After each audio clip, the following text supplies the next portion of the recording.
a técnica de aproximação sucessiva, né? A gente falou que era praticamente a estratégia igual à da outra. Eu gero um número aqui nesse registrador, né? Converto, aqui tem um contador, aqui dentro desse registrador de aproximação sucessiva, de lógica, aqui, né? É lógica de aproximação sucessiva, eu gero um número e converto em ele é binário, eu converto num conversor analógico para digital, né? Aqui sai o número já convertido em tensão, né? Analógico. Esse resultado eu comparo com o sinal amostrado, o sinal que entrou. Toda vez que o sinal é superior ao Vx, isso aqui é 1, né? Aí eu vou gerar outro número e tentar. Quer dizer, se esse sinal aqui é maior, eu vou ter que aumentar o VK. Meu objetivo é o VK, que é a minha tentativa, ser igual ao sinal mostrado. Quando isso acontece, quer dizer, não vai ser exatamente igual, mas vai ser próximo.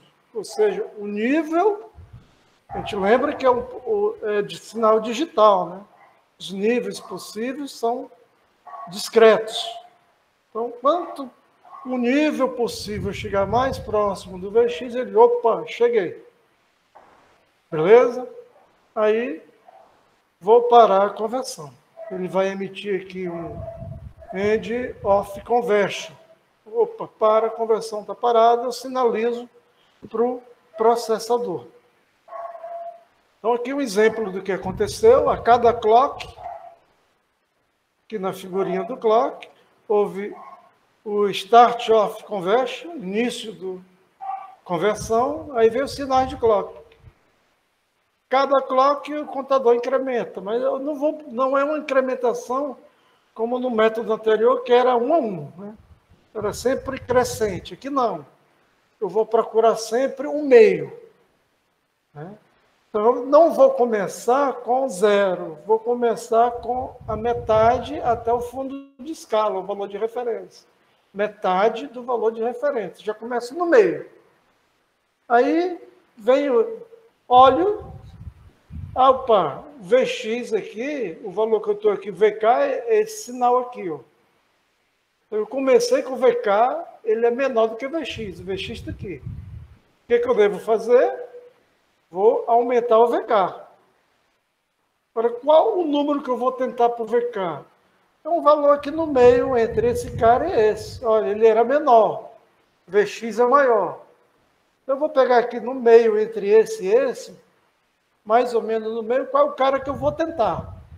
Aí gera esse número, gerei aqui nesse conversor, nesse bloco de lógica. Aí converto em analógico, aqui no conversor analógico digital analógico, comparo novamente. Opa, o que foi que aconteceu? A minha tentativa agora é maior do que a Vx. Tentativa maior do que a Vx, então eu tenho que diminuir o VK para tentar de novo. Aí eu pego exatamente no meio, entre o que eu tinha dado e o próximo valor disponível. Tento ali, aí vim para cá. Beleza? Então, isso aqui que está no exemplo é um de 3 bits. Por isso que em 3 clocks eu consegui e acabei. Então, esse binário sempre ele converte em n clocks, onde n é o número de bits do conversor. Se eu estou com 3 bits, em 3 tentativas eu consigo, né? Ou seja, não significa que é o mais próximo também não, né? Porque sempre ele pode estar acima ou abaixo. É o último que chegou na última tentativa e acabou, é aquele cara. Ok? É mais rápido que aquele contágio anterior, que era 1 a 1, né? Era uma rampa crescente. Lá eu podia levar 2 elevado a n incrementos, né? Ou seja, 2 elevado a n sobre a frequência do clock. Era um tempo muito grande. Quanto maior fosse o número, né? Maior Vx, maior seria esse tempo de conversão. Aqui não, né? sempre vai ser constante. 2 elevado né? Sempre é um N, né? O número de bits. Então, a lógica seria, mais ou menos, tentar colocar aqui dentro do... Diminuir para ele caber aqui dentro.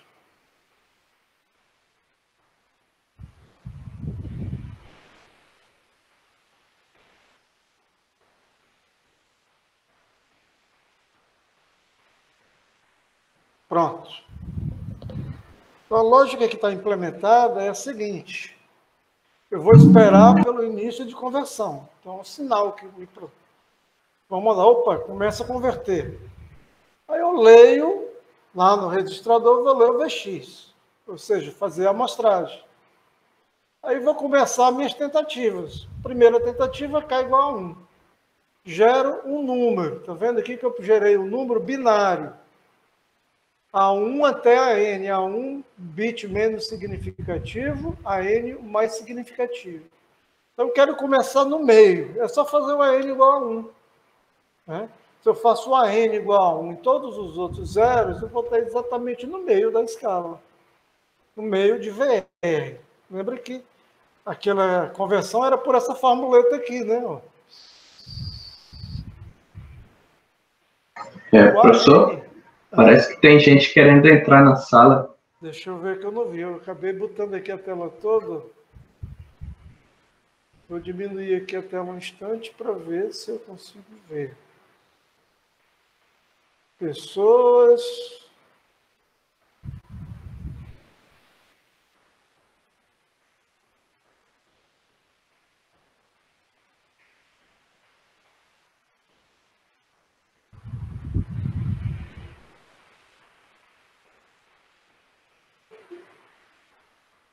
Entrou um. Só apareceu um aqui.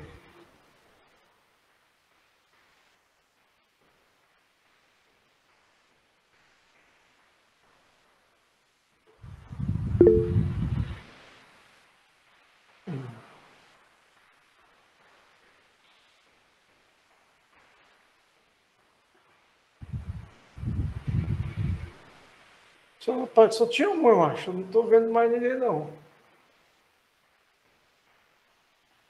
Vamos lá.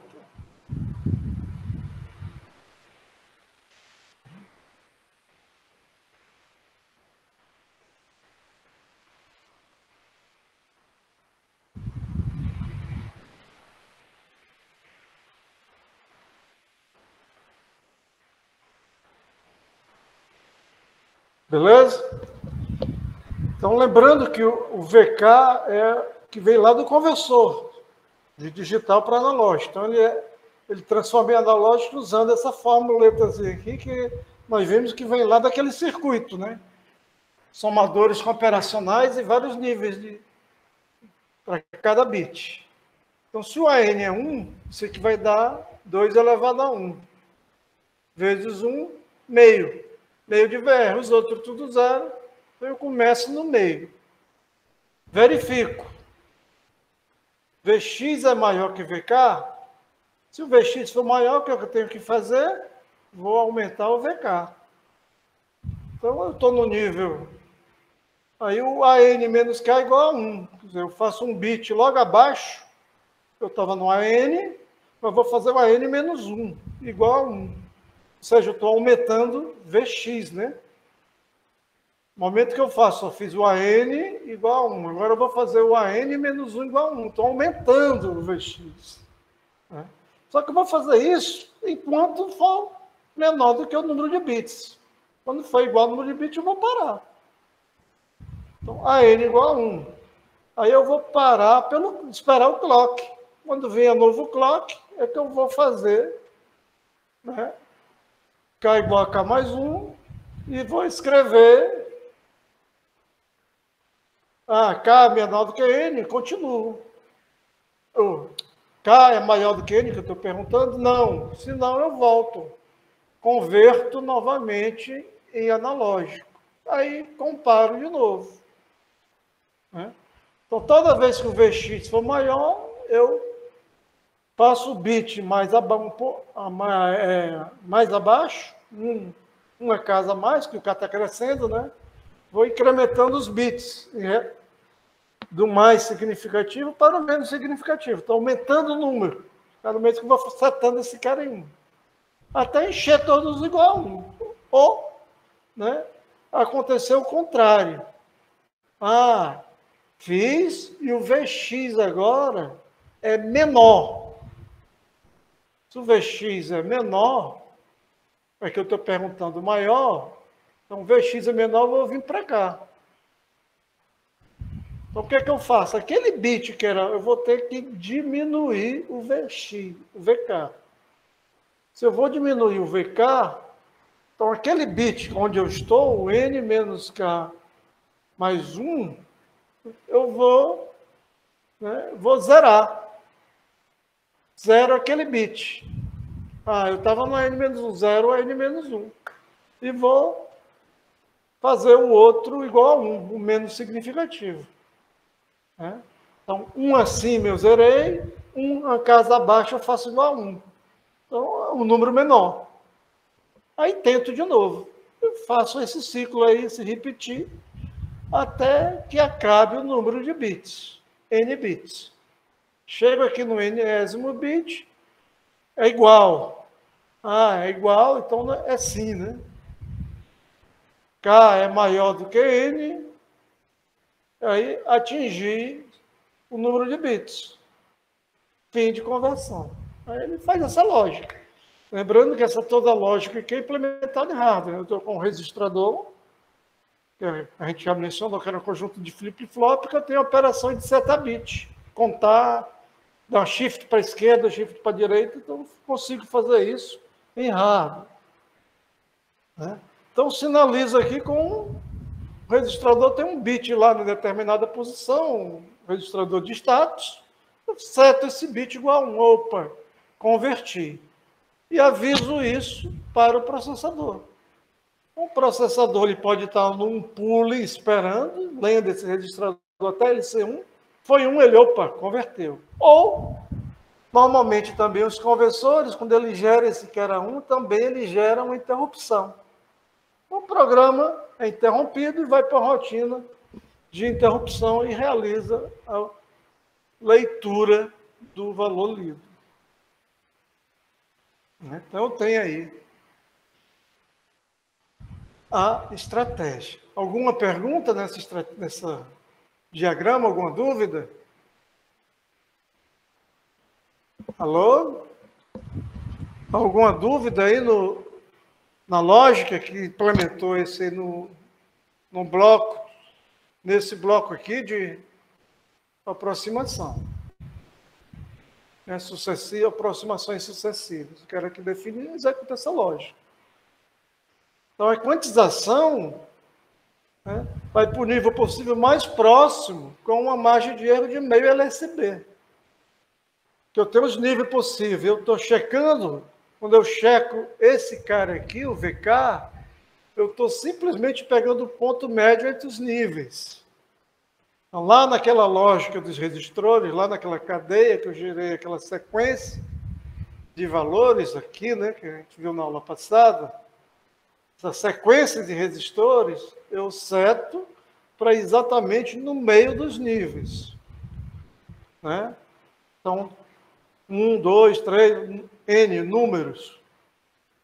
Eu gerei N possibilidades. E esse resistor vai exatamente para o valor médio desses níveis. Eu seto. Então, consigo aí transformar um cara em digital. O valor N que vai estar lá no registrador é o valor numérico equivalente àquela tensão. Ou seja, não é o valor em volts da tensão. Aquela escala, por exemplo, meu sinal vai de 0 a 5 volts, são infinitos números. Eu tenho N bits, então tenho 2 elevado a N níveis possíveis. Então ele tem essa associação aí entre o valor e o valor numérico correspondente. Então eu fiz uma quantização. Então é um mapeamento de um real para um valor real discreto, né? Que é o valor possível vindo aqui por essa fórmula. Alguns níveis, 2 elevado a n níveis possíveis. Então, o valor é um sinal digital, né? Não é todo o valor real possível, só os que... Então, vamos lá. Então, flash, né? Eu zero aqui os n níveis, 2 elevado a n menos 1 níveis, que seria exatamente aquelas possibilidades lá de conversão. E comparo cada uma delas com o sinal, né? Vx, o sinal mostrado, e VR aqui está a referência, só que eu tenho aqui os 2 elevado a n menos 1 nível de referência possíveis. R, né? E aqui o 3R sobre 2. Aí pega exatamente aqueles pontos médios. Então, o cara que for, o Vx for menor, ele ativa 1. Né? Ativou 1, aí eu sei qual o nível que entrei. Vantagem é que é rápido, desvantagem é que o hardware é caro, né? Se eu tiver aqui com 3 bits, que é esse caso aqui, eu estou aí com 7 comparadores. Se tiver com 10 bits, 2 elevado a 10 dá 1.024 comparadores. Olha o hardware aí. Cresce muito com o número de bits. É muito rápido, por isso que é chamado flash. Todo mundo é feito em paralelo, ao mesmo tempo a comparação, 1 bit é setado. O erro também aí, ó, a margem de erro é de 0,5 LSB, ou seja, o valor de referência dividido por 2 elevado a n mais 1. Né? Ou seja, 2 elevado a n vezes meio, né? metade do LSB. LSB a gente viu que era 2 elevado a n dividido por 2 elevado a n. Divido por 2, tem a margem de erro que eu consigo aí. O tempo é muito rápido, quer dizer, quem define o tempo aqui é o tempo do comparador, que são circuitos analógicos, tão rápido. Então é praticamente instantâneo. Então, quando eu quero processamento em sinal real, por exemplo, vídeo, som, é rápido, principalmente vídeo, é comum usar conversores dessa forma.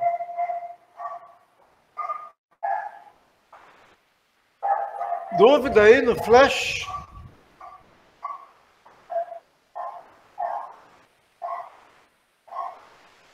Então, vamos para o conversor rampa. Então, até aqui a gente está vendo que eu estou convertendo, eu estou fazendo uma quantização direto do sinal Vx, do sinal amostrado, transformando isso num número, né? Dentro das possibilidades do conversor aqui, que são os 2 elevado a n níveis possíveis. Esse conversor de dupla rampa, ele não faz uma conversão, uma quantização direta de Vx. Ele é um chamado de indireto, por isso. Vamos ver aí como funciona. Normalmente o Vx, o sinal que eu estou mostrando, ele é constante dentro da faixa, do período. Às vezes eu uso o sample hold para garantir que ele fique constante. Né? Pode variar, né? Então, digamos que ele fosse constante. Eu integro esse cara, eu tenho uma rampa. Então, por isso do nome rampa. Só que se a inclinação dessa rampa é constante, o tempo para ele atingir um determinado nível depende do nível. É proporcional ao nível. Então, eu vou usar esse fato. Então, ao invés de quantizar o valor da amplitude, eu vou quantizar o tempo para ele que atinja determinado valor. Então, ele é um processo de quantização indireto. Então, vamos ver a figurinha aqui que faz isso. O hardware aqui, ó, eu estou com um amplificador ou um integrador. Né? Estou com o integrador e eu tenho 2 entradas aqui nesse integrador. Uma é o menos Vx. Eu estou usando aqui o menos Vx porque O integrador inverte sinal, então já entra com o sinal aqui invertido. E vou entrar com o VR, o valor de referência, do conversor, né? Seria o fundo de escala dele. Para que essa chavezinha aqui, quem poderia dizer? Qual a função dessa chave?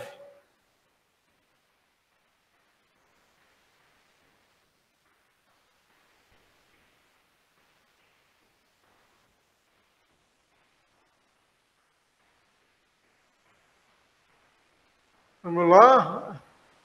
Daniel, para que serve essa chave aqui?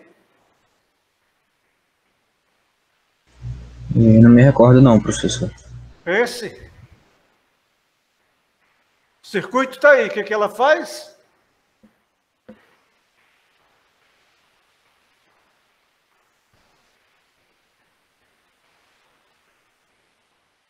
Isabela?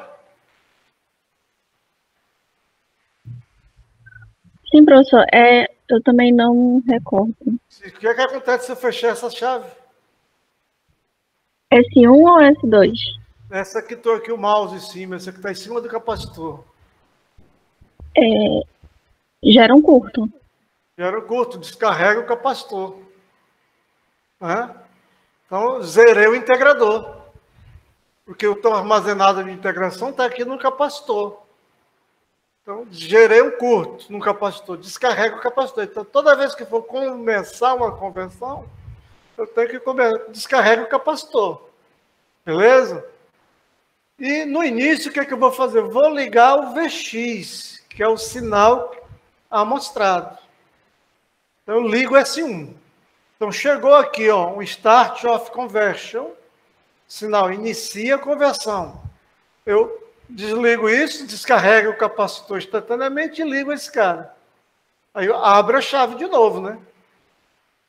Então, clico, por um tempo desligo. Eu religo e desligo. Então, o capacitor começa a integrar se eu ligar essa chave. Vamos supor que essa entrada fosse constante, eu integro uma constante e dá uma rampa, que seria essa parte aqui, ó, que já é o resultado da integração. Ok?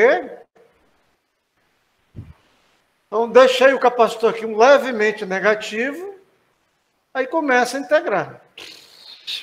Liguei a chave S1, como estou integrando. Quando ele atingiu zero, ele está levemente negativo, atinge zero, aí eu começo a contar o tempo. Ok? Aqui eu eixo tempo. Comecei a contar o tempo. VC, estou comparando aqui com zero nesse comparador. Então, quem garante essa subida aqui é o comparador. Estou comparando o sinal que vem aqui do integrador com zero. No momento que ele atingir aqui, ultrapassar aqui o zero, ele estava levemente negativo, opa, esse cara vai para 1. Esse cara indo para 1, eu mando o sinal aqui para o controle lógico. Esse bloco de controle lógico, né? Opa, já está contando. Aí o que ele vai fazer? Né? Espera, ele vai deixar esse cara integrar por um tempo fixo. Eu vou continuar integrando, eu vou manter a chave S1 fechada, a S2 aberta e essa aqui aberta. Estou integrando. Só que eu vou ficar um determinado tempo. Né? Toda vez que vir um clock, eu vou contar aqui, ó, tem um contador. Então, clock chega, eu conto. Clock chega, eu conto. Eu vou continuar contando até dar overflow. Eu tenho N bits, ou seja, eu vou contando, esperar todos os bits 1. Chega o próximo clock. Ah, não tem mais bit, eu dou overflow. Todos os bits são zerados e teria o carry, né, o vai 1. O vai 1, né? Nessa hora que esse vai 1 acontece, que é o overflow. Aí o que eu faço? Desligo S1 e ligo S2. Então, isso acontece bem aqui, ó. Eu estava integrando Vx, então, nesse primeiro ciclo aqui, T1, é fixo o tempo. O tempo para que ocorra é o overflow. Então, eu consigo overflow quando? Quando T1 foi igual a 2 elevado a n, o conversor de n bits, dividido pelo Fc, onde Fc é a frequência de clock, ou seja, 2 elevado a n vezes o período. Então, integro por esse tempo,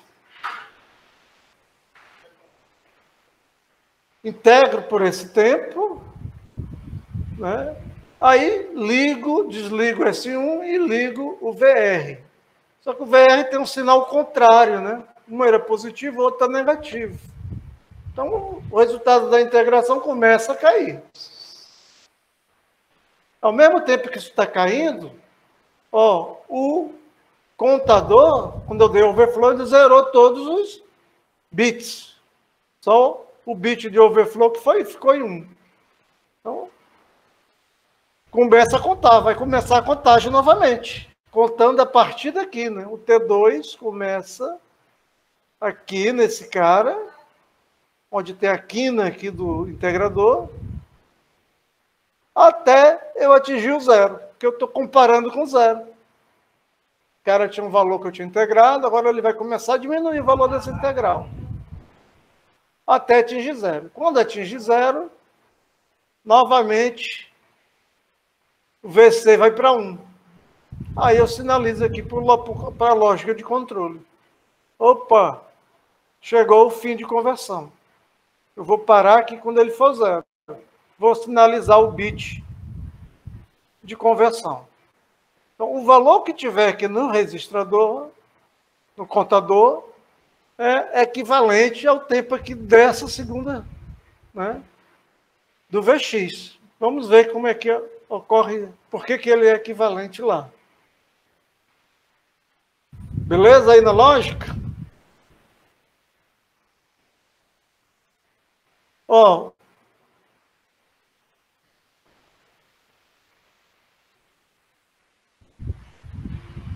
Oi?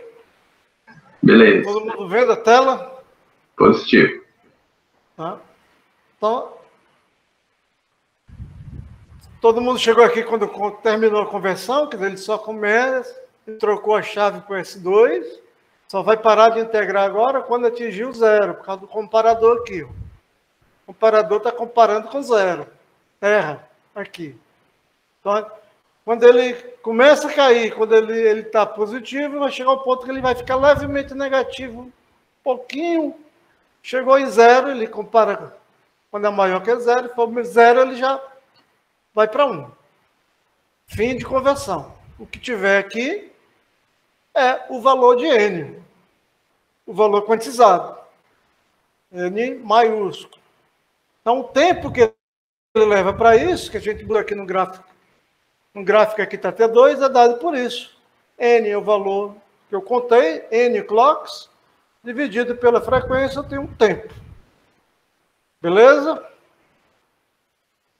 Então, se eu somar as duas integrais, a integral de Vx, mais a que foi de zero, mais, quando ele, né, até T1, aquele tempo que era fixo, 2 elevado a n sobre Fc, overflow do contador, e o tempo de T1 a T2, que o sinal de entrada já é o VR, o valor de referência do conversor.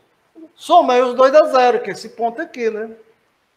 Final de T2 aqui no gráfico. Acabou a conversão. E aqui é o tempo que o VC ficou em 1, né? E quanto ele era maior, o VC era em 1. Saída do comparador. Ah, ele ficou mais negativo um pouquinho, zero ou mais negativo um pouquinho, ele inverte o sinal de VC parando a conversão. Então, a soma zero. A soma zero significa que Vx aqui, 1 sobre RC constante, V barra, Vx barra é o valor médio dessa integral, vezes T1. Né? Então, eu tenho um valor médio vezes T1 é igual à integral do outro lado. Estou supondo que o VR é constante. E o Vx também. O Vx não constante é Vx. Se ele for variar um pouquinho, vem aqui um valor médio. Então, eu tenho isso. Ora, se durante esse tempo eu sei que o R nem o C mudam, considero que eles são sistemas determinados, eles não mudaram, não varia com o tempo, né? Posso cortar o RC, né?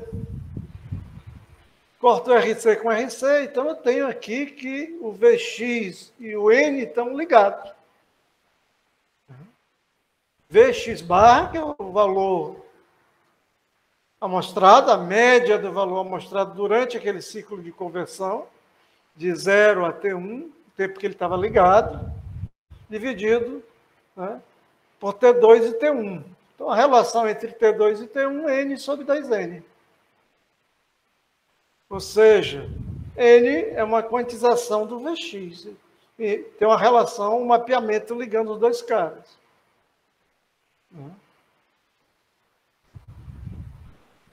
Para essa estratégia, note que a quantização é feita no modo indireto, né? Como eu já falei, estou quantizando o tempo, não a amplitude. Segundo, N representa o valor médio de Vx, através dessa formuleta aqui, né? N depende de VR, referência, 2 elevado a N, resolução do conversor, e do valor médio. Então, N representa isso. Outra coisa que tem nesse cara, não é necessário sample hold, né? Não precisei do cara ficar constante, eu posso pegar o valor médio. O tempo de conversão depende do N sobre 2 elevado a N sobre Fc, onde Fc é a frequência do sinal de clock. Beleza? Então, tem uma taxa de conversão baixa também, porque está vendo aqui, depende do valor do cara, né? N não é constante. Então, esse tipo de conversor, que é rampa dupla, tem versão também que é só com a primeira rampa. Aí é chamado de single ramp. Porque se eu pegar só a primeira rampa, é essa integral aqui, né? Então, N seria o que estava armazenado lá até o momento que atingiu o cara, é função do RC. Então, a desvantagem da single ramp, da rampa simples, é que ele depende do valor do R e do C. Eu precisaria ter um circuito aí com capacitores e resistores com precisão muito boa. Então, normalmente o pessoal não utiliza, porque variou o R e o RC, tem problemas. Outra coisa, esse cara, ele é muito usado em multímetros digitais, né? Então, normalmente ele usa esses conversores aí. Então, ele pega o valor médio da tensão. Perguntas aí sobre essa técnica? Logo, para controle, o que a gente vai utilizar é a aproximação sucessiva. É rápido. Então, a aproximação sucessiva é o mais utilizado em controle. Esse não é porque, no momento que eu quero mais bit, ele se torna muito mais caro. É bem rápido. Seria excelente. Mas o hardware adicional que eu preciso por bit torna muito caro esse cara. A não ser que sejam aplicações assim que precisem muita rapidez. Por exemplo, eu quero me livrar de um míssil.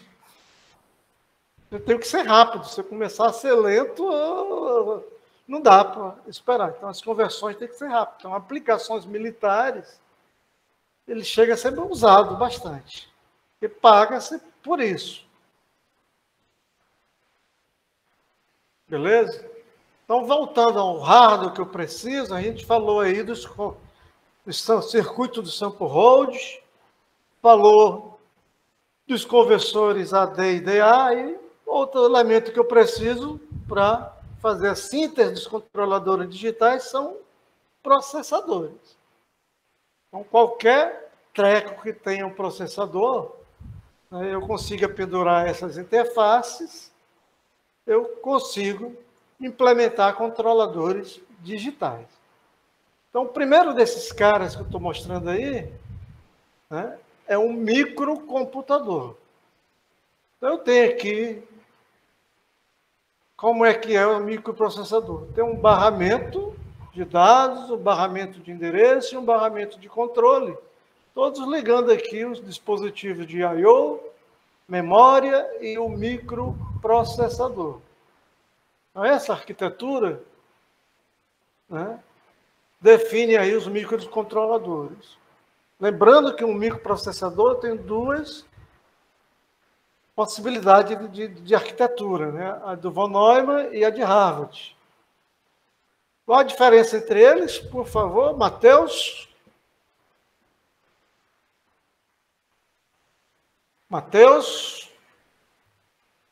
Não sei dizer, professor. Quem estudou eletrônica digital? Ítalo? Qual a diferença da arquitetura do von Neumann para a de Harvard? Ítalo?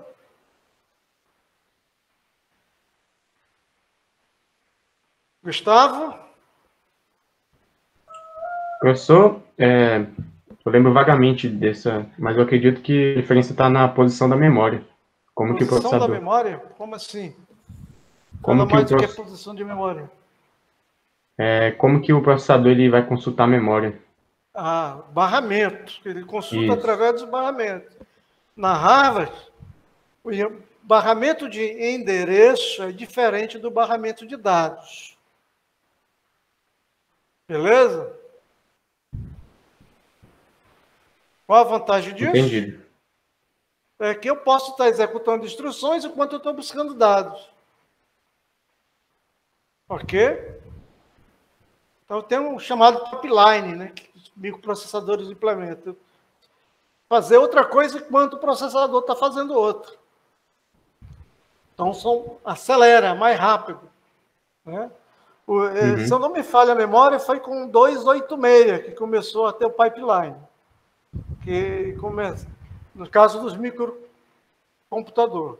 Então, é mais rápido. Então, é bom que os caras de controle, os processos microcomputadores, ou seja, o que tiver esse cara, seja nessa arquitetura de Harvard, que é mais rápida do que a de von Neumann. Então, beleza? Então, normalmente, esses caras, eu preciso aqui de uma plaquinha, né, que é a motherboard, os microcomputadores. Aí vem vários chips, chip de I/O, chip não sei de quê, né? Essas interfaces. Está vendo que eu não tenho os conversores AD e DA, eu tenho que botar por fora. Circuitos à parte. Beleza? Então, um computador, esse que a gente tem na mesa, por exemplo. Não tenho conversor AD e DA, não tenho um monte de coisas aí, mas eu tenho uma placa-mãe com vários outros circuitos.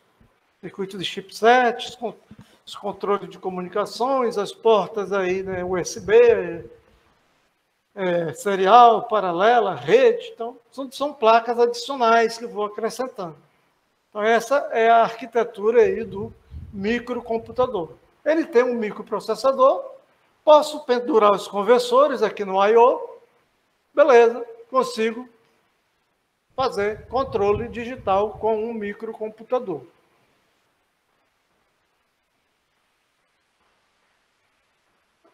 Só que a eletrônica foi evoluindo, a integração de chip cada vez ficou, a gente viu que tinha uma integração em larga escala, tem a ultra escala, né, que muitos transistores dentro de um chip, possibilitou que eu colocasse todos os periféricos, né, no caso aqui do computador, os periféricos estaria fora, eu consigo colocar dentro de um chip.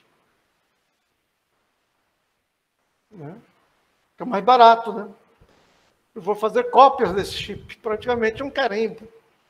Então, fica mais barato. Então, surgiu aí os microcontroladores. É o que a gente chama aí, all in tudo no chip. Eu tenho CPU, vou ter os conversores que não tinha lá no computador, os conversores AD e DA, interface, tudo aqui dentro. Circuito de controle, circuito de CPU, tudo um chip só. Então, aí essa figurinha tá beleza, né? A gente está vendo tudo isso está dentro desse chip. Isso é um microcontrolador.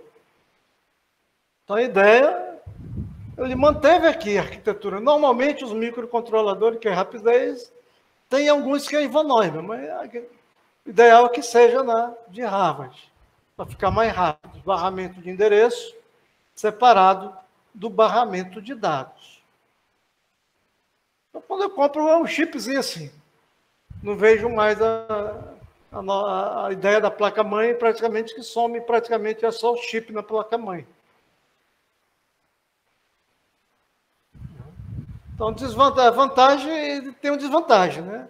O computador, o microcomputador é de propósito geral. Esse cara não é bem específico. Então, é muito usado, se eu for pegar os controles dos periféricos no computador, normalmente tem microcontrolador. E automóveis, eu tenho diversas placas, que são chamadas as ECU, Electric Control Units. Então, essas Electronic Control Units, quase todas elas têm um microcontrolador lá dentro. Então, a vantagem dele é que ele é feito para pegar sinais, né? Sinais AD, sinais tanto digitais quanto analógicos. Então, tenho várias entradas. Não são tantas entradas, mas eu tenho algumas entradas. Depende do cara, né? Cada fabricante tem o seu microcontrolador e dispõe aí, vou botar mais analógico, mais digitais. É uma questão de implementação. Então, normalmente ele já vem com internet, né? Placas de comunicação, memória, RAM, e vem memórias do tipo RAM, tenho RAM, tenho EEPROM, que eu posso apagar eletricamente, tenho os flashes, tenho SRAM, que é estático, né? E tem um circuito aí de temporização, que é o watchdog time, para poder dar sinais lá, por exemplo, amostrado, para o amostrador, PWM. Então, ele já tem bastante coisa. E posso acrescentar outras aí, acessando o barramento desses caras. Outro carinha que dá para fazer isso é o DSP.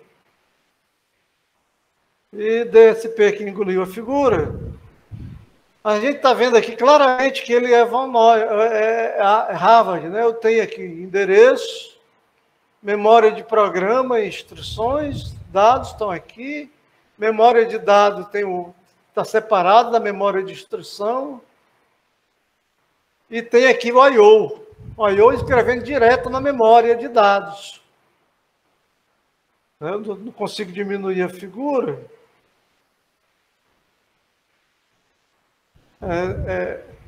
Mas deu para entender que eu tenho aqui um barramento de endereço, que acesso memória e programa, e tem um barramento de dados, que eles são diferentes. E o que tem no DSP, também eu tenho conversores analógicos digitais. Ele é feito para processar sinais analógicos, né? Então, normalmente, ele também é na arquitetura de Harvard, separado os endereços. E tem um acesso à memória, que tem um barramento tranquilo aqui, gerando interrupção, para estar mais rápido. Então, os I/O já escrevo direto na memória. Nos microprocessadores, nos microcontroladores, nem todos eles têm esse recurso de escrever direto em memória.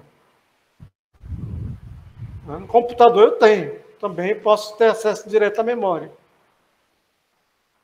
Beleza? Mas a grande vantagem deles são os processadores de ponto flutuante que esse cara implementa. Ele vai trabalhar com imagens, com sinais de áudio. Então, ele tem, além de estar forte aí de ser conversores rápidos, ele precisa também ter a biblioteca de ponto flutuante implementada em hardware. Torna ele muito rápido. Então, posso usar também em controle esses caras.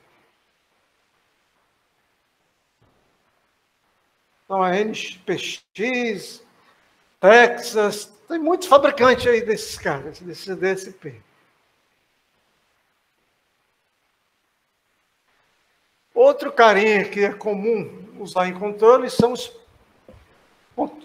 PLC, né? Controlador lógico programável. Então, a arquitetura desses caras está aqui, também pode ser nas duas arquiteturas, né? Mas a grande vantagem dele é que ele é feito para trabalhar com grande quantidade de entradas digitais. Ele foi feito para substituir lógicas de relé, painéis eletromagnéticos. Então, ele tem... E outra característica dessa arquitetura é que foi feito para máquinas que trabalham em tempo real e não pode parar. Ou seja, ele tem um slot, em vez de ter a motherboard, ele tem slots. Que eu ponho bloquinhos nessa figura aqui, a gente vê módulos. Então, tem um módulo de fonte, tem um módulo de CPU, um módulo de comunicação, um módulo de entradas digitais, um módulo de entrada de saídas, um módulo de analógico, entrada e saída analógica, e aí vai. E eu vou podendo escalar. Quanto mais... eu preciso de mais entrada. Esse meu bloco tem 16 entradas. Posso comprar 8 de 16 e ampliar. E vou pendurando nesses slots. O slot encheu. Eu posso ligar esse slot no outro, em cascata. E aumento esse cara. Então, a vantagem é... queimou, entrada analógica deu defeito. Tiro o bloco, ponho o outro bom. Então, se eu tiver em reserva cada um deles, a substituição é imediata. Volto. O tempo que dura uma falha começa a ficar menor, porque o cara troca o módulo. Então, essa é a ideia aí do PLC. O PLC ele tem módulos também que eu posso botar de controle. Módulos de aquisição analógica e digital, né? Entradas analógicas e de saída também. Então, posso interligar com os controladores. Alguma pergunta, alguma dúvida desses controladores? PLC, acho que a gente tem aí na faculdade, né? Tinha, não sei se ainda... Tínhamos da GE Fanuc, né? Ok? Então, eu tenho aqui, sempre eu tenho um bloco que é de fonte, um bloco que é de CPU, um bloco de comunicação. Então, está aqui, ó. Como interface de comunicação, blocos de I/O, né? E blocos de saída. Blocos de entrada, blocos de saída. E a programação, normalmente, é via serial. Ele tem uma serial, conecto e com o computador eu programo esse cara. Então, feito para chão de fábrica. Né? Manufatura, colocar em máquinas que tenham várias operações. E praticamente acabou com os quadros eletromagnéticos. Né? E aí, outra vantagem desse cara é a programação dele. Eles usaram o diagrama LEDA. Esse diagrama é a cara da programação que já era feita pelo eletromagnético. Então, esse cara teve grande aceitação e rapidamente tomou conta do mercado e foi acabando aí com os controles eletromagnéticos. Dúvidas, perguntas? Alguém? Alguma dúvida?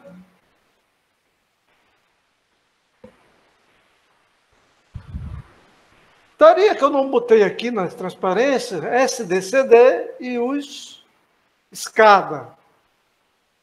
Na realidade, SDCD e SCADA funciona, são softwares que funcionam em computadores, por isso que eu não coloquei aqui.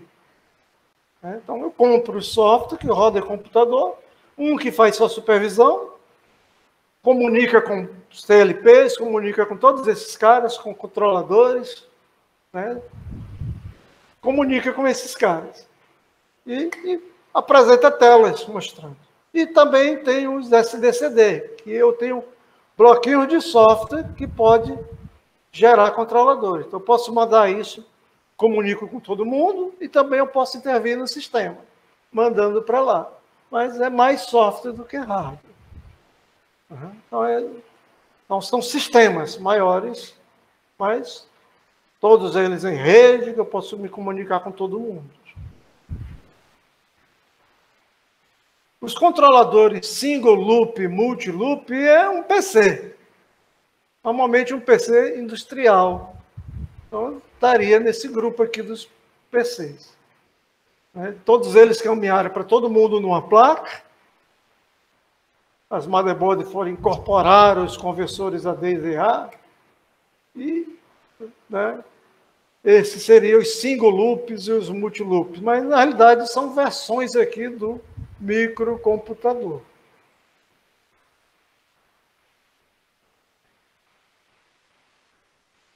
Então, concluído aí a aula, né, que a gente tinha deixado na aula passada, alguma dúvida, alguma pergunta?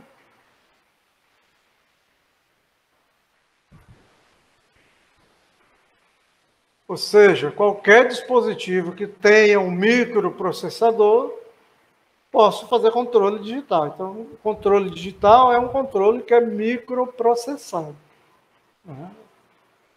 Tenho que ter o microprocessador e os conversores AD e DA. Vou fechar aqui o arquivo e vou para a aula de hoje aí que a gente já atrasou um pouquinho.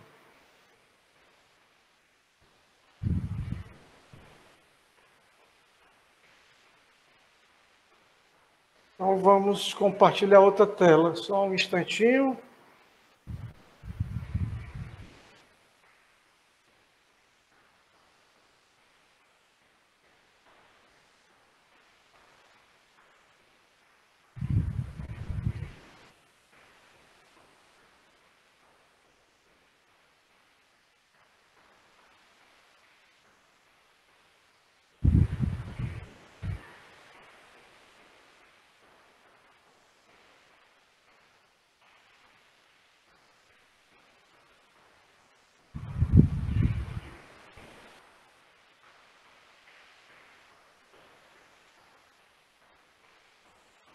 Então, todo mundo vendo essa nova tela, amostragem e reconstrução de sinais. Na realidade, é só a amostragem na aula de hoje. Na aula que vem, vamos falar da reconstrução. Então, estou aqui com o circuito, né? A planta, os conversores, o controlador aqui, referência, saída. Então, isso é controle digital. Então, a amostragem, vou falar aqui do bloco AD. O que o bloco AD vai fazer? É o cara que faz a amostragem e converte em um valor numérico, né? Quantizado. Então, vamos falar do processo de amostragem, falar matematicamente do que é isso. Então, a amostragem, a gente viu que eu posso amostrar, segurar, pegar aquele valor instantâneo, posso ficar olhando, ligo e desligo a chave. Mas vamos imaginar que eu tivesse um amostrador mais próximo do real. Eu vou ligar a chave, fico um certo tempo e desligo. Durante esse tempo, eu peguei o sinal que estava entrando, o sinal de entrada. A saída é o sinal amostrado. Então, na realidade, o que foi que matematicamente eu fiz? Se eu chamar essa função aqui de degrau, né, eu entro com o degrau, retiro o degrau. Quando chegar no T, ligo, depois desligo.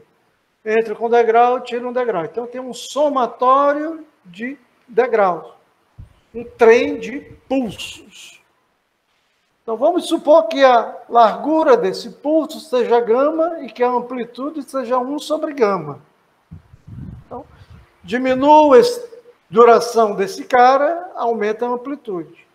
Se essa duração tender a zero, a amplitude vai para infinito. Então, eu caio num trem de impulsos.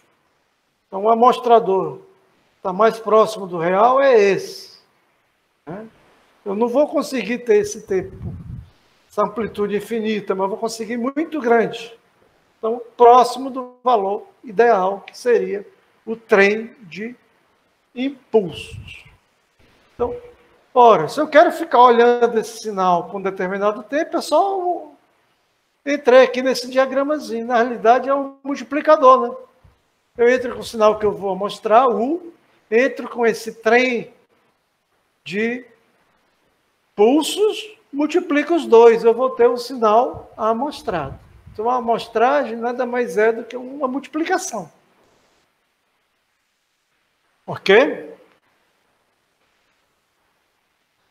Então, multiplico os dois sinais, tenho isso.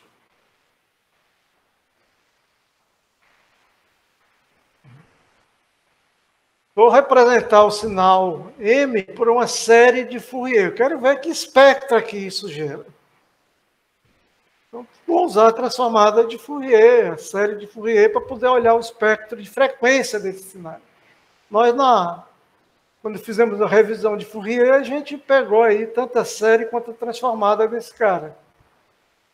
Então, vou representar esse cara por série, somatório, n menos infinito a infinito, de Cn é elevado a Jn ômega st, ômega s, 2π sobre t, tem o período desse sinal aqui, sinal M, modulador.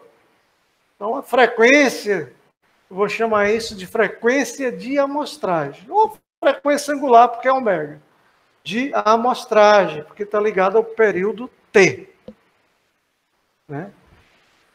O Cn nós calculamos, tá? É integral em um período de 0 a t de m vezes esse cara. Ou seja, deu isso aqui quando a gente calculou lá na aula de revisão. Nós mostramos que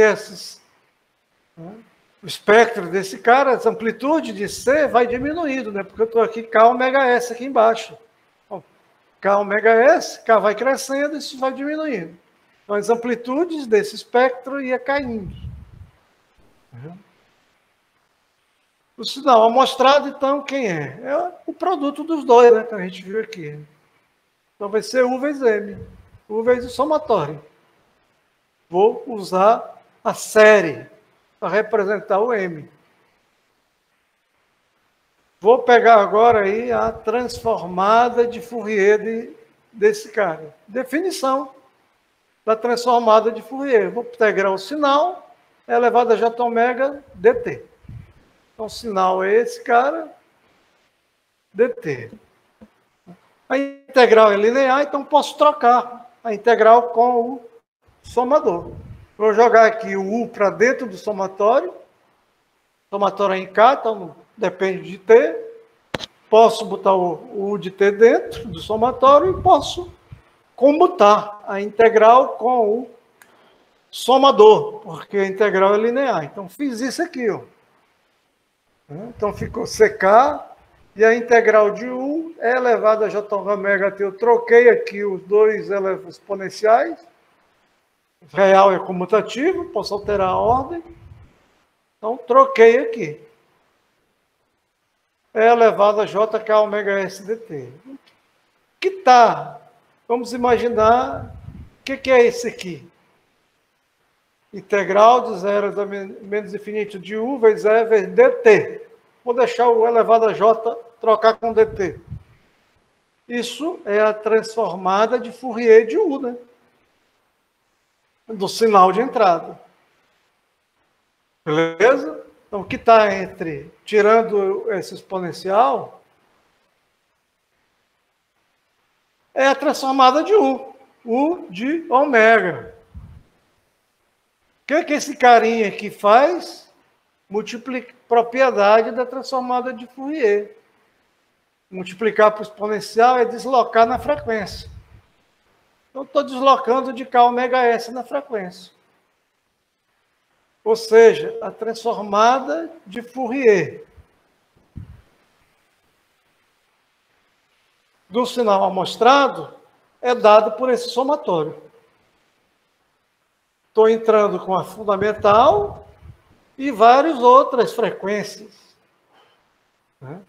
A fundamental é o C0, né? C0, quem é o valor de C0? C de 0 seno de x sobre x com x tendendo a zero, dá 1. A parte exponencial tendendo a zero é elevada a zero, dá 1, ficou 1 sobre t. Nós tínhamos também, quando fizemos a revisão. Então, a fundamental, ela vai ter uma atenuação de t.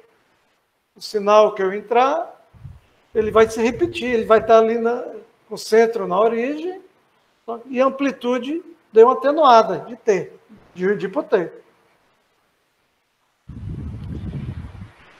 E surgiu uma infinidade de outras frequências, que são o U de ômega menos ômega S, ômega menos 2 ômega S, ômega menos 3 ômega S, e aí vai. O K vai até menos infinito a mais infinito, tem outro lado também, né? Se o K é negativo, eu tenho ômega mais ômega S, ômega mais 2 ômega S. Então, vou gerando esses caras. Então, uma figurinha disso daí. Estou aqui com o sinal original. A transformada de U foi isso. A transformada do sinal mostrado, ele vai gerar um repeteco desse sinal em cada múltiplo de ômega S. E esse repeteco, cada vez tem amplitude menor, porque o C muda, né? K, ômega S, vai fazendo que o CK seja menor. Ok? Então, essas frequências que surgem vão caindo, que vão sendo atenuadas por T e por K ômega S. Então, esse chamado aqui, isso aqui é a componente fundamental, e essas outras são as bandas laterais. Então, quando eu mostro o sinal, além do sinal original, eu vou ter essas bandas laterais, que são frequências que eu vou injetar na planta. Né? Digamos que eu tenha amostrado e quero reconstruir o sinal. Quando eu for reconstruir, eu vou pegar essas bandas. Então, não vou ter mais esse sinal original. Amostrei e reconstruí. Quando eu mostrei, gerei só, né, eu tenho que recuperar essa banda. Então, a recuperar sinal, eu vou ter que trabalhar para poder recuperar. Primeira coisa para recuperar é eu entender esse cara, né? Eu estou com o sinal amostrado, que é isso, vou ter que chegar nesse e depois fazer a transformada inversa. Ok? Então, tem aí o sinal amostrado.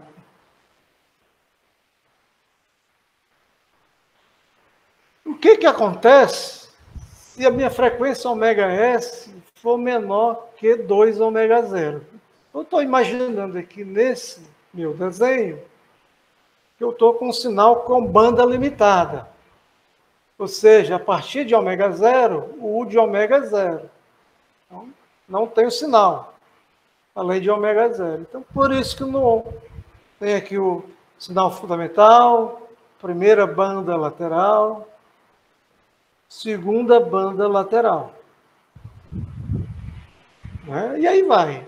Todas as bandas laterais. São infinitas para um lado e para o outro.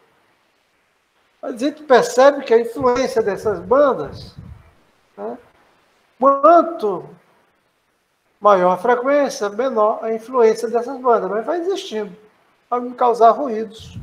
Né? E vou entrar, se eu estivesse jogando numa planta, essas bandas iriam entrar. Então, o sinal amostrado é um sinal contínuo. Né? Fiquei chaveando lá uma chave, mas gerei um sinal contínuo. Se eu entrar esse cara na planta, vai aparecer as bandas laterais. Se o meu sinal fosse não limitado, iria se espalhar, né? Uma banda ia sobrepor a outra. Mas mesmo com um sinal limitado, se eu escolher uma frequência de amostragem, um período de amostragem, eu defino o ômega S menor que 2 ômega 0. Ó, daqui para cá, do 0 para cá, eu tenho ômega 0. Do centro em ômega S para cá, eu tenho ômega 0. Então, se esse ômega S é menor que 2 ômega 0, as bandas vão se sobrepor. Aí gerei essa figurinha aqui de baixo, né? Ó. Primeira banda lateral, segunda banda lateral, terceira banda lateral. Houve uma sobreposição de bandas. Ora, o que eu vou ver é a soma, né? Não vou ver um ou outro, eu vou ver a integral lá do Fourier, a integral é somar. Então, quando eu somo as bandas laterais, eu vou ter essa figurazinha azul aí, ó.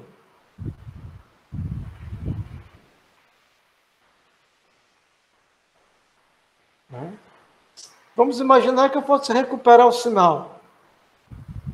Então, eu estou com essa figura em azul, eu quero ter a primeira banda lateral.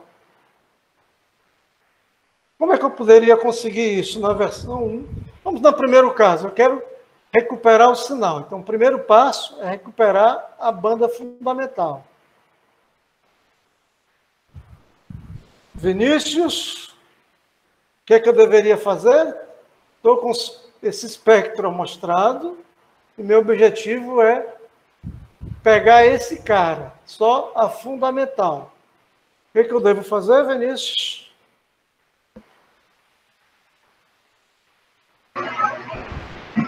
Deveria olhar essas frequências mais baixas, eu imagino. Eu olhar não interessa, o que interessa é o hardware fazer isso. Uhum. O que seria necessário? Um filtro passa abaixo. Filtro passa abaixo. Então, ora, se eu tiver esse caso, onde eu estou supondo que tem uma banda limitada, não tem superposição, escolhi uma frequência ômega S maior que 2 ômega 0. Então, se eu jogar um filtro passa abaixo, eu consigo pegar a fundamental. Só escolher aí uma frequência de corte em ômega S sobre 2, estou aqui no meio, né?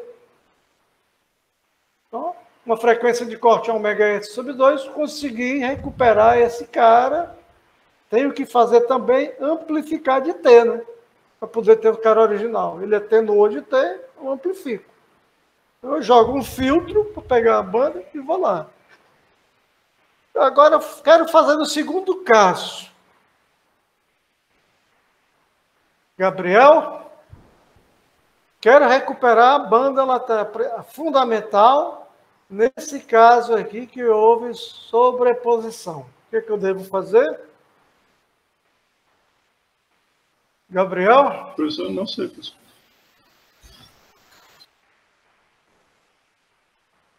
O que eu devo fazer?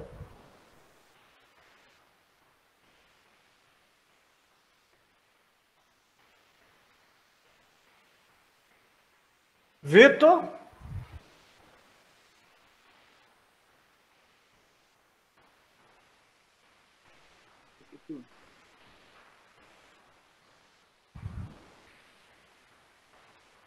Como eu consigo fazer isso?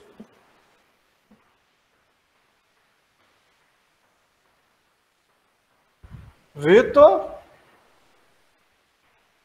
Não ouvi? Ligou e desligou aí? Não ouvi nada? Oi?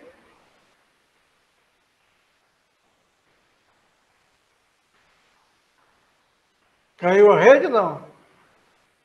Gustavo? O professor Vitor, ele tá sem microfone. Ele tá avisando aqui no chat. Ah, tá. Falou. Então, se eu tiver aqui, eu estou com o chat ativo. Então, se eu tiver aqui, ó, se eu botar um filtro, eu consigo resolver? Passa abaixo? Professor, como é suposição? Tem uma... Eu mostrei um sinal, ômega S menor que 2 ômega 0. As bandas laterais, houve uma sobreposição dela. Uma ficou sobreposta, como a figura aqui 2,6. As vermelhas são as bandas laterais. O sinal estrela, amostrado em ômega, é o azul. Eu quero recuperar a fundamental, a figura 2,4. Estou com a 2,6 e quero chegar na 2,4 para poder reconstruir o sinal.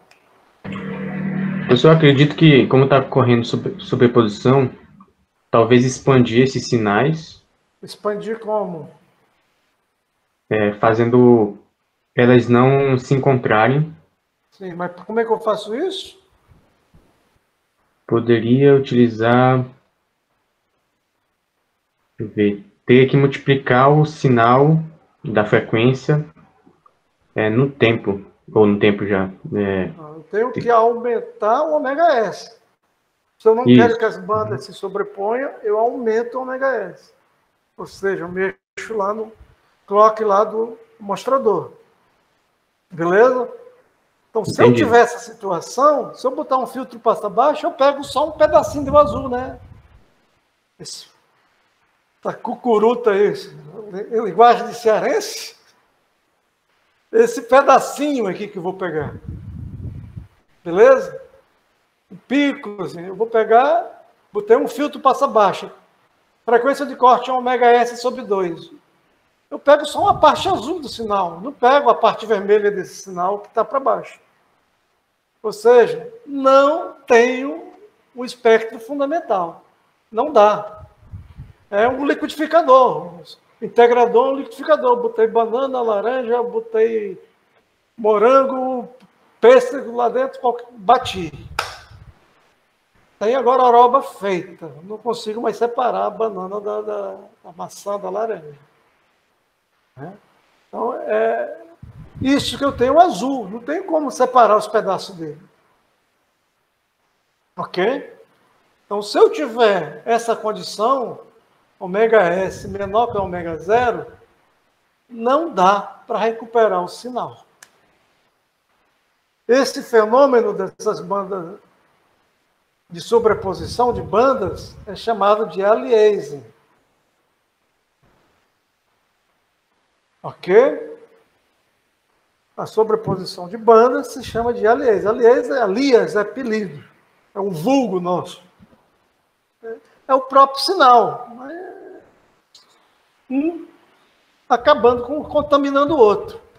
A gente vê que ele pode até destruir completamente o outro, essas bandas laterais, se eu não escolher uma frequência de amostragem adequada. Então, o primeiro passo que a gente está vendo, eu tenho que escolher uma frequência amostrada. Então, se eu tenho aqui um sinal limitado, consigo isso, né? Aumento o ômega A, vai ter sobreposição, eu escolho uma frequência maior. Então, o ômega S maior que 2 ômega 0. Beleza? Se isso acontecer, agora, se o sinal não é limitado, se o sinal não é limitado, o espectro é tudo, né? Então, sinais não limitados, sempre vai haver sobreposição. Não adianta eu mexer na frequência de amostragem. Ora, o sinal é não limitado, ele vai ter todo o espectro de ômega. Nós vimos que sinais contínuos, a banda, o espectro era contínuo, então definido para todo ômega.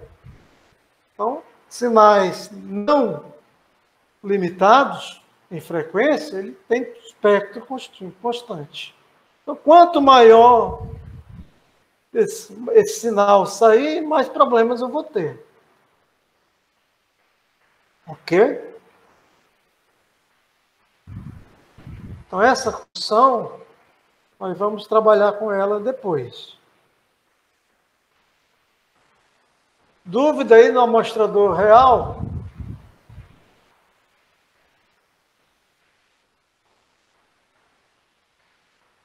Então, só vamos falar o ideal, depois a gente pergunta um pouquinho mais sobre isso, comparar os dois. O caso do amostrador ideal é quando eu não tenho trem de pulso, mas sim um trem de impulsos. Ou seja, aquele sinal lá com o gama tendendo a zero. Né? Então, vou ter aí um trem de impulso. Matematicamente, está aqui o trem de impulso, somatório. Vários impulsos acontecendo em múltiplos de t, que eu estou com amostragem periódica. Beleza? Então, o sinal amostrado é o produto dos dois lá. Então, vou representar o sinal, como a gente viu, entrou com M, entrei com U nesse modulador e saiu aqui com U estrela, o sinal amostrado, que é o produto dos dois. Essa notação aqui é muito ruim, a gente já falou que é sempre usar só o interruptor. Então, entro com U, saio com U estrela e mostrando aqui que o chaveamento aqui acontece em múltiplos de T. Então, tem uma amostragem periódica. Amostrador ideal. Então, o sinal estrela vai ser isso, o produto dos dois caras. É U de T vezes M. U de T vezes M, eu jogo U de T dentro do somatório. Se eu jogar U de T aqui dentro do somatório, ele vezes o impulso vai dar zero, salvo nos pontos de amostragem. O impulso não é zero. Fora dos instantes KT, o impulso é zero, vezes U dá zero. Ou seja, o U só interessa nos pontos de amostragem, nos pontos KT, múltiplos do período de amostragem. Então, o sinal amostrado vai ser isso aqui. Se eu olhar essa figurinha, está aqui o valor do M e está aqui o sinal vermelho, é o sinal U, sinal contínuo U.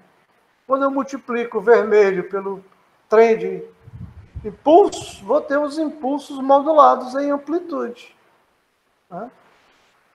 Fora dos pontos de amostragem é zero. Nos pontos de amostragem, eu pego o valor do 1, vai ser a amplitude do impulso. Então, tem essa figurinha aqui, o estrela. É um trem de impulso, só que as amplitudes vão ser moduladas pelo sinal U. Dúvidas? Beleza?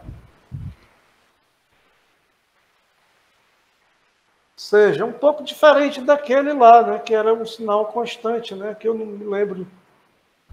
Quando eu fiz isso, eu não botei a figura, né? A amplitude aqui, eu não botei a figura do sinal amostrado. Estou na aula passada, né, que eu botei essa figurinha aí. O sinal passando o sinal U, né? Então, vamos estudar aí o espectro de frequência dos sinais amostrados com um amostrador ideal. Né? Fourier do cara, de U vezes M. E aqui eu usei uma propriedade do Fourier, né? Fourier do produto de dois sinais é a convolução, 1 sobre 2π, convolução dos dois espectros. Em vez de fazer como eu fiz o outro, que eu fui pela fórmula do Fourier, a definição, né? Fórmula de definição, usei uma propriedade. Então, Fourier do produto, 1 sobre 2π, produto das transformadas. A transformada de M, nós vimos também na aula de revisão. Transformada do trem de impulso. Nós vimos que a transformada de um trem de impulso também é um trem de impulso, com amplitude ωs. Então, esse carinha aqui. Beleza? Então, impulsos que acontecem em kωs, K inteiro. E amplitude ωs. A transformada de U, a transformada depende do sinal de entrada. Eu não sei quem é o sinal de entrada, é um genérico de ômega. Se eu fizer a convolução desses dois sinais, vou ter isso, né? Eu acabei não botando a figurinha. Né? Então, eu tenho aqui o sinal U. Supus o sinal de banda limitada, aqui ele, a figura do fundamental, banda limitada é ω0, e supus também que o ωs maior que 2ω0. Então, as bandas vão se repetir em cada múltiplo de ωs. Em ωs eu tenho a primeira banda, em 2ωs vou ter a segunda banda, tanto para o lado positivo quanto para o lado negativo. Beleza? Qual a diferença do outro espectro? Então, quando eu mostro a convolução, é a convolução de U, que é esse cara com esse cara aqui, que é um impulso. Ou seja, a convolução é um produto e integro. Então, só vai dar a integral de um impulso a 1, só vai dar o ponto, né? O ponto onde tem o impulso, ou seja, a convolução vai fazer com que o sinal se repita. Em cada múltiplo de ômega-s, eu vou ter uma cópia do sinal original. Se eu estiver olhando aí pelo convolução. Dúvidas aí no processo de convolução? Eu não estou com a figurinha aqui, eu não vou, na aula que vem eu mostro essa figurinha. A gente faz uma revisão e vem, senão eu vou ter que ir atrás dela, vai acabar o tempo. Então, onde tinha aqui um ômega-s, seria um impulso, o sinal vai se repetir. Então, em relação ao anterior, qual a diferença dele? Marcelo? Em relação ao fundamental? Marcelo? Não sei dizer não, professor. Olha essa figura e olha a figura do outro. Quando eu tinha a banda do sinal, era essa banda. Qual é a diferença que já percebe? A amplitude continua a mesma. Continua a mesma. A amplitude das bandas laterais fica constante em 1 sobre T. Então, olha aqui a fórmula. U de estrela de ômega é 1 sobre T, a amplitude. Então, o espectro fundamental está que ele vai, em cada múltiplo de T, o espectro vai se repetindo. Né? Então, não tem sobreposição, porque eu escolhi uma frequência maior do que 2 ômega zero. Vai acontecer a laser também. Eu não escolhi uma frequência adequada.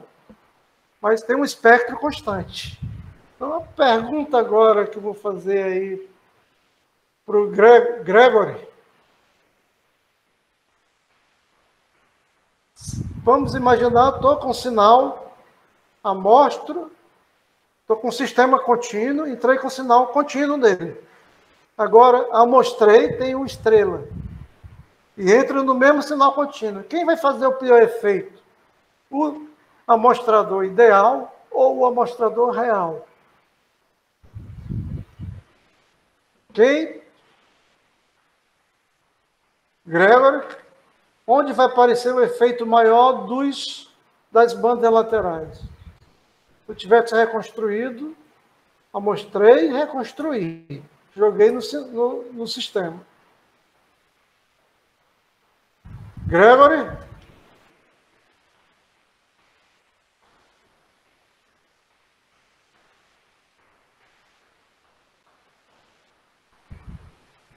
Matheus?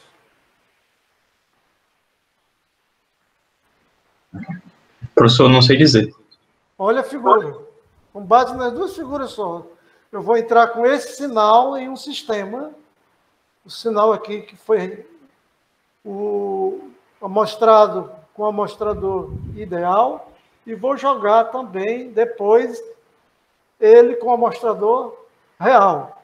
Que seria aquela figura das bandas caindo. Então, quem vai ter maior efeito?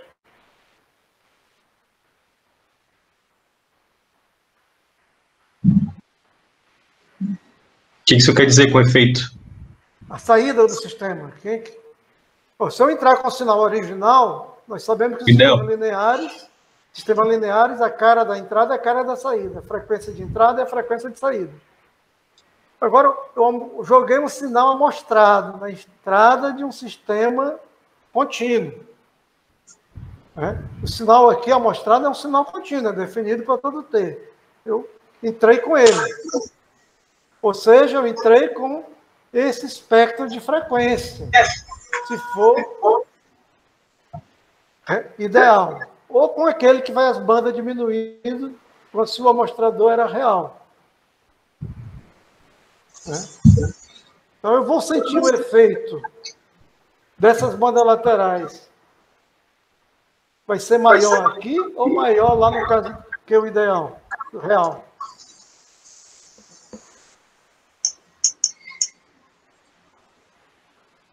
As bandas existem, tanto num quanto no outro, só que aqui ela é maior. Então a influência dela vai ser maior. Ok? As bandas laterais, todos os dois têm, só que aqui as amplitudes são bem maiores, não vai caindo. Então, se eu amostro com o amostrador ideal, as bandas vão ter um efeito bem maior no sistema. Elas não diminuíram. Eu vejo essas frequências. Ok? E também a gente está vendo que, lá no CN aconteceu, né? 1 sobre Tn aqui. Se o gama tender para zeros, ele vai para 1 sobre T, né? Se eu estiver lá no caso real. Caso real, quem era o ICN? Era isso aqui, ó. Se o gama tender para zero, eu vou ter seno de x sobre x tendendo a zero, né? Seno de x sobre vai para 1, isso aqui vai para 1, a amplitude constante 1 sobre t. Se eu cair no impulso. E foi o que aconteceu aqui, né? Banda, mesmo valor, tudo 1 sobre t. Né? Então, ele atenua de t. Para eu recuperar esse sinal, mesma coisa, o filtro passa abaixo. Escolho uma frequência de corte, aqui no meio, ômega-s sobre 2. Pego só fundamental. Dou uma amplificada de t, tenho o sinal original. Transformada inversa, recuperei o sinal original. Ok? Então, vai ter os mesmos problemas. Aí a pergunta agora é o seguinte: se o sinal não tiver banda limitada? Se o sinal não tiver banda limitada, o espectro é contínuo para todo ômega. Então, quando ele for se repetir, vai ter a sobreposição. Ok? Então, sinais que não têm banda limitada, sempre vai ter a sobreposição. Então, se tem sobreposição, um caso, vai acontecer essa figurinha aqui, né? Quanto maior a sobreposição, mais eu distorço o sinal.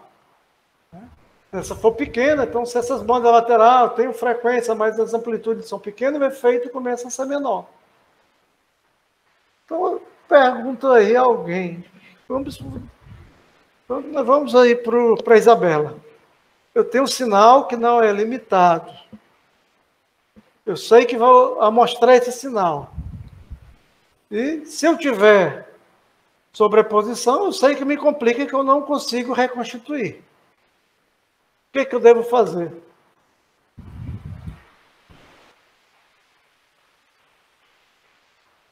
Tem um sinal, eu sei que ele tem frequências grandes, ele tem uma faixa de frequência ali, né? E vou mostrar esse sinal. Independente do ômega-s que eu escolher, como o sinal é um espectro contínuo, vai ver sobreposição. Se tem sobreposição, eu somo. Se eu somar essas bandas sobrepostas, não consigo recuperar.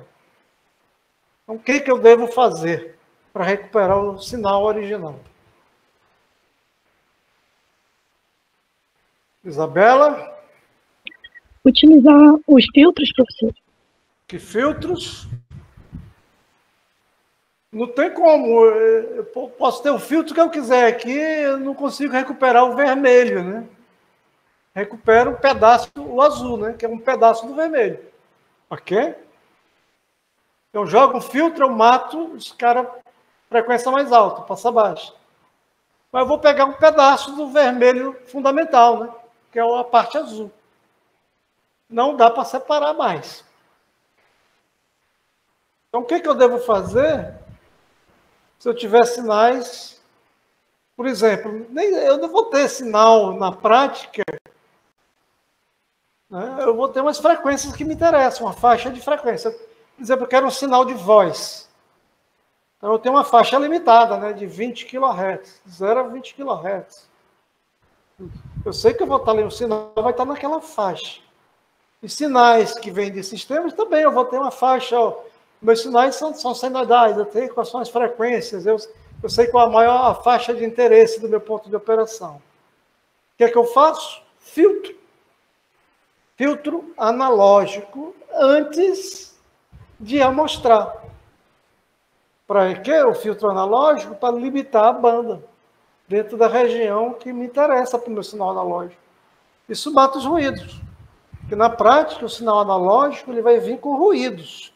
Ruídos normalmente são caras de alta frequência. Então, quando eu mostro o sinal, ele vem com ruídos. Então, o sinal todo é um ruído aditivo ao sinal real. Ou seja, se eu converter, aqueles ruídos também vão ser discretizados, vão ser amostrados. Então, tiro os ruídos. Então, eu tenho que fazer um pré-filtro. Então, para garantir que isso tenha banda limitada e diminuir meu problema de volta, de reconstrução, eu faço um filtro analógico de sinais. Opa, mato os ruídos, mato as frequências que não me interessam. E fico com o sinal com banda limitada. Escolho um ΩS adequado. Aí vou conseguir recuperar. Beleza? Ou seja, se eu quiser fazer um estudo, por que eu vou preferir, então, nos meus modelos, considerar o amostrador ideal em relação ao real?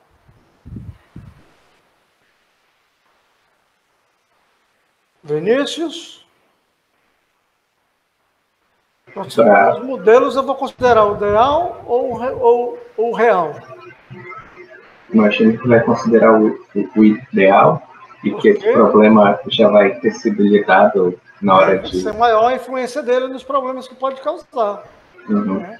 As bandas não caem, então os efeitos das bandas laterais vão ser maior. Então, se eu resolvo para o ideal, está garantido o caso real. Né? Os efeitos não vão minimizar. Ok? Então, vimos aí o processo de amostragem. Na aula que vem, a gente vai ver a volta, a reconstrução. E vi aí de duas maneiras. Eu vi uma jogando a transformada de Fourier, matemática lá, né?